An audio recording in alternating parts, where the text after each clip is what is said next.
Yes मालिक, syllabus completion की ओर आ गए हैं हम लोग। और ये एक टॉपिक है डिस्प्यूट रेजोल्यूशन, आपके मॉड्यूल के अंदर में नहीं, बहुत रीसेंट टॉपिक है ये। यस, एंड ये पूरा का पूरा आपको दिया गया है और हम लोगों ने इतना ही पार्ट कवर कर लिया, मतलब जितना आपके मॉड्यूल में दिया है इस टॉपिक से रिलेटेड उतना पूरा का पूरा यहाँ पे है चार्ट के अंदर में। तो चार्ट के अंदर में जरा एक बार देख लीजिएगा, चार्ट के पेज नंबर 73 पे आपको ये हम दे रहे हैं। यस और नो, चार्ट के पेज नंबर 73 पे आपको दे रहे हैं।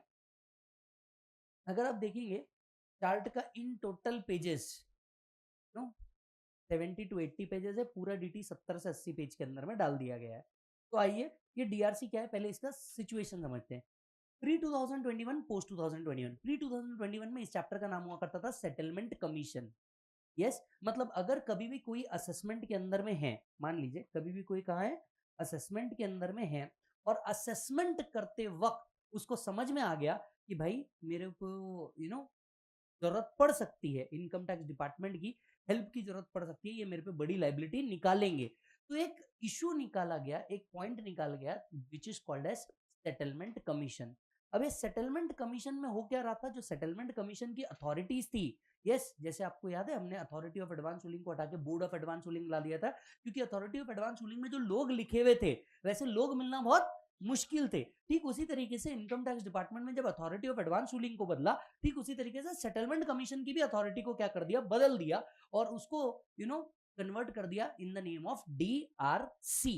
तो अब सेटलमेंट कमीशन नाम की चीज खत्म हो गई और डीआरसी नाम की चीज 2021 से क्या आ गया, इंट्रोड्यूस कर दिया गया। और इसके अंदर में वो लोग रखे गए जो जेन्युइनली केस को सेटल कर सकते थे। यानी आप सोचिए अगर मैटर इंटरनेशनल मैटर है तो आपके पास अथॉरिटी ऑफ एडवांस रूलिंग है, और मैटर अगर डोमेस्टिक मैटर है तो आप यही मैटर को कोर्ट में जाना, अपील में जाने से बेटर आप डीआरसी में भी जाकर के क्या करवा सकते हो, सेटल करवा सकते हो। तो DRC is an alternative dispute resolution mechanism.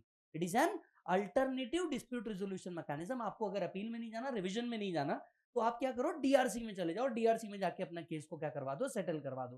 तो डीआरसी को कुछ राइट्स दिए गए, कुछ पावर्स दिए गए, जो हम यहाँ पे क्या करेंगे, डिस्कस करेंगे। तो with effect from 2021, new dispute resolution has been formulated for constitution of one or more DRC। पहले क्या होता था, एक ही सेटलमेंट कमीशन था। अब इस कारण के अब आपको मोर और मोर सेटलमेंट डीआरसी लगाए गए हैं हर स्टेट के अंदर में। कॉन्स्टिट्यूशन, सेंट्रल गवर्नमेंट क्या करेगा, कॉन्स्टिट्यूट करेगा एक या एक से ज्यादा डीआरसी फॉर एवरी रीजन। तो जहां जहां पे प्रिंसिपल सीआईटी है उस हर प्रिंसिपल सीआईटी के रीजन में एक डीआरपी कर दिया गया है।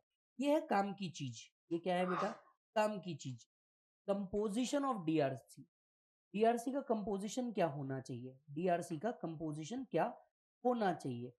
The composition of DRC, each DRC shell consist of 3 members. 2 member who shall be retired IAS officer, IRS officer.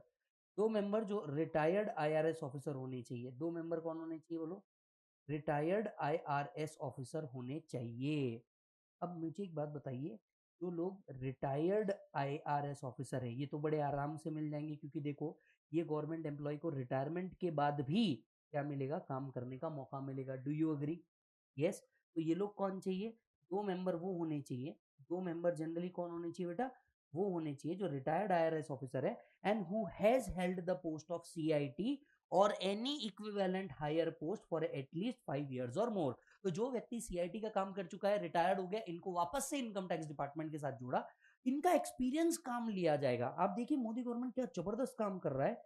जो लोग इनकम टैक्स डिपार्टमेंट से ही रिटायर्ड हुए, अब मतलब कौन एडवोकेट जज वाले सिस्टम को क्वेश्चन करते बैठे, जज वाला सिस्टम जब क्वेश्चन होगा तब होगा। आज ही इनकम टैक्स डिपार्टमेंट वालों ने क्या कर दिया, अगर आप सीआईटी 5 साल, मतलब आपने बहुत सारे केसेस हैंडल किए होंगे, आपके एक्सपीरियंस को यूज करेंगे, अब आप ही डिस्प्यूट हैंडल करोगे। यस। एंड 2 लोग तो कौन हो गए, जो आईआरएस ऑफिसर थे, जो सीआईटी थे। एक सर्विंग ऑफिसर चाहिए, मतलब जो एग्जिस्टिंग डिपार्टमेंट में हो, ताकि इनकम टैक्स डिपार्टमेंट के करंट अपडेट भी उसको पता हो। One serving officer which is not below the rank of PCIT or CIT as specified by the board, and member shall and बोलो member shall